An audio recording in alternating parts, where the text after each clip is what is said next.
Okay, so this is going to help show you how to access the bridge design software that we're going to be using for the lesson. So on my Canvas page, you're going to see first the introductory video that you watched and really enjoyed. And then second, you're going to see instructions to download this bridge design software. So clicking on this link, it's going to open another page and you're going to see this civil engineering software database. So on here, you're going to click this download button. Don't click any of the other download buttons on here. There's sometimes a lot of weird things on here. So click this download and then choose either Windows or Mac 2016 based on which computer you're using. I'm using a Mac, I'm gonna hit Mac, and then it's gonna help you download, and it's gonna download a zip file onto your computer. So this is gonna be a compressed software file. It's gonna download, it'll show up into your downloads. Once it's downloaded, you wanna unzip it, open it up, and then there's going to be two files in there. One will be a link to a URL, which will take you back to another engineering software database. And the other one will be a .dmg file.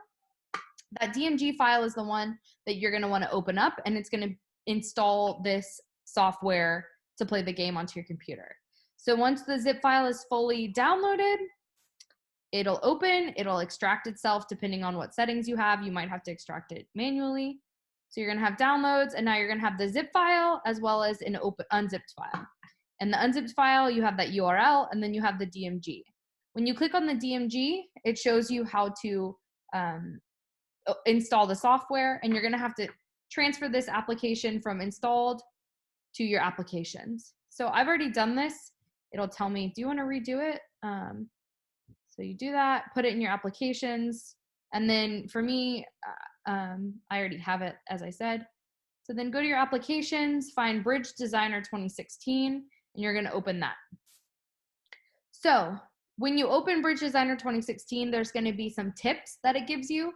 Tips such as triangles make strong bridges, arches are helpful. For example, you're gonna open it up, leave all of the baseline settings the same. So whatever load is the baseline load, whatever permit is the best baseline permit, whatever structure is the same, leave them all the same for at least a few rounds. So we can kind of discuss together as a group, all having done the same exact thing. So once you get to the main page, there's you're gonna be given this gorge that you need to design a bridge to cross.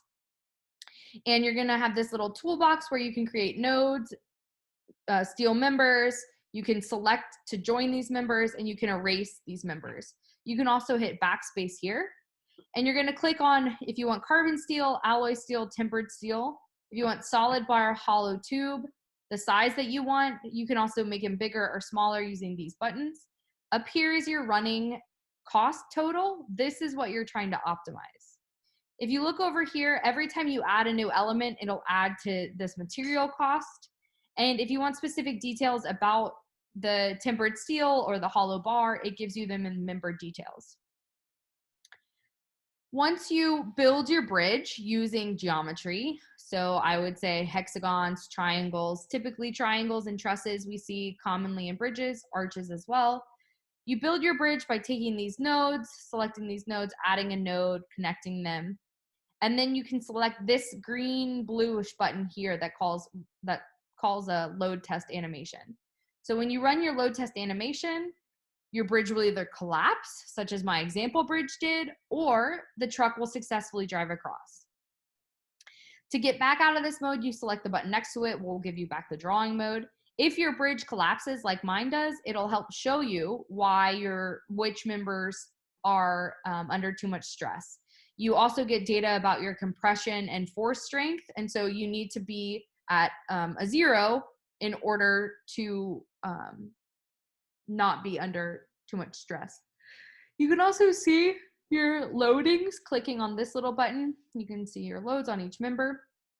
And keep in mind, we want the truck to drive across the bridge for the lowest price possible. That's the main goal of this software.